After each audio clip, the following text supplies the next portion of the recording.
भक्तिनाथ ठाकुर पूरा समय अपना भगवान की सेवा में लगा रहे थे। जैसे हमने कहा, उन्होंने लगभग 100 ग्रंथों की रचना की और सुबह से रात तक जुड़े रहते थे भगवान की सेवा में। उदाहरण के लिए अगर आप उनका शेड्यूल सुनोगे तो आप में ये प्रेरणा आनी चाहिए हम भी इसी प्रकार के शेड्यूल करें। पिछले इतवार को हमने भागवतम क्लास दी थी, जिसके तात्पर्य में प्रभुपाद जी कह रहे थे, भक्त को सुबह के 5 बजे से लेकर रात के 10 बजे तक क्या करना चाहिए? सेवा करना चाहिए। भगवतम तो हम लोग भूल गए। तो भक्तिनाथ ठाकुर का उदाहरण देखो, उन्होंने भी ये उदाहरण दिया। उदाहरण के लिए 8 से 10 रात को 2 घंटे विश्राम करते थे। जाते थे कोर्ट, कचहरी से आते थे, 2 घंटा ही विश्राम बस, 8 से 10। फिर रात के 10 बजे से सुबह के 4 बजे तक ग्रंथों को लिखते थे। प्रभुपाद भी यही करते थे। प्रभुपाद जी अक्सर 9, साढ़े 9 विश्राम करते थे, फिर 12 बजे 1 बजे जाकर सुबह 5-6 बजे तक अनुवाद करते थे, फिर प्रभुपाद वॉक के लिए जाते थे। तो भक्तिनाथ ठाकुर 10 बजे से रात के 4 बजे तक, सुबह के 4 बजे तक लिखते थे। 4 से 4:30 विश्राम करते थे। आप लोग को लिखना चाहिए, आप लोग को प्रयास करना चाहिए इस शेड्यूल की नकल करने के लिए।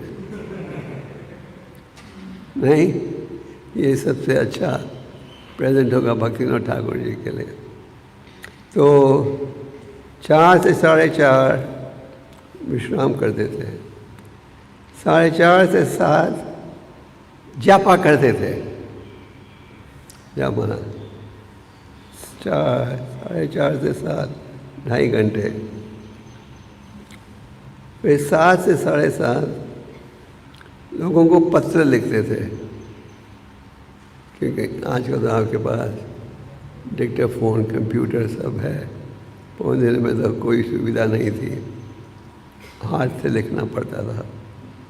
तो 7 से 7:30 कॉरेस्पॉन्डेंस।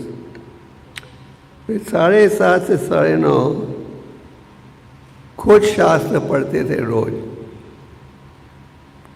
सारे रोज पढ़ते थे शास्त्र। प्रभुपाद ने कई दफ़ा हमें कहा, I read my crime books my self every day. फिर 9:30 से 10 स्नान करना, प्रसादम खाना। उनकी खुराक, आप खुराक सुनना चाहते हैं उनकी? हाँ, मंदिर का खर्चा काफ़ी बच जाएगा अगर इस खुराक को आपने अपना लिया। तो उनकी क्या थी खुराक? आधा लीटर मिल्क, फल और केवल 2 चपाती। यहाँ चलेगा शेड्यूल है। Half litre milk, fruit and 2 चपाती, बस। फिर 10 बजे जाते थे कचहरी। कचहरी में 10 से 1 बजे तक रहते थे। और जैसे मैंने कहा, वो इतने तेज थे, इतने पवित्र थे कि 5 मिनट में कॉम्प्लिकेटेड से कॉम्प्लिकेटेड कोर्स वो पहचाने थे। दिस मैन इज गिल्टी, इसको ये सजा होनी चाहिए 5 मिनट में। तो इसलिए एक दिन में 25 से 30 केसेस को समाप्त करते थे, डिस्पोज करते थे।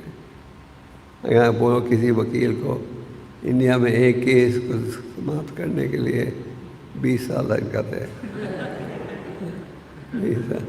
और भक्तिनाथ ठाकुर 5 मिनट में केस ख़त्म कर देते थे। और फिर 1 से 2 घर आते थे प्रसाद खाने के लिए, और फिर 2 से 5 वापस कचहरी में। तो एक संक्षेप में, और फिर 5 से 7 ट्रांसलेट करते थे संस्कृत किताबों को बांग्ला भाषा में। 5 से 7 और 7 से 8 प्रसादम,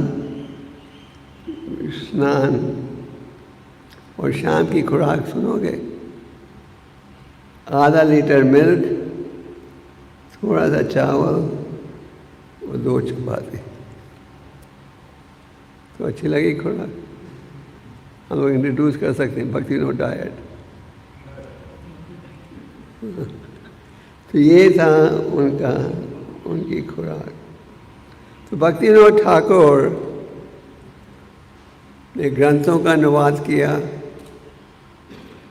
उन्होंने ये स्थापित किया कि चैतन्य महाप्रभु का असली सिद्धांत क्या है। ये जो साहज्य पद जिसका प्रचार हो रहा था, ये बनावटी प्रचार है। उन्होंने ये एक्सपोज किया और उन्होंने अपने ग्रंथों के अनुवाद में शुद्ध यथारूप संदेश को प्रस्तुत किया।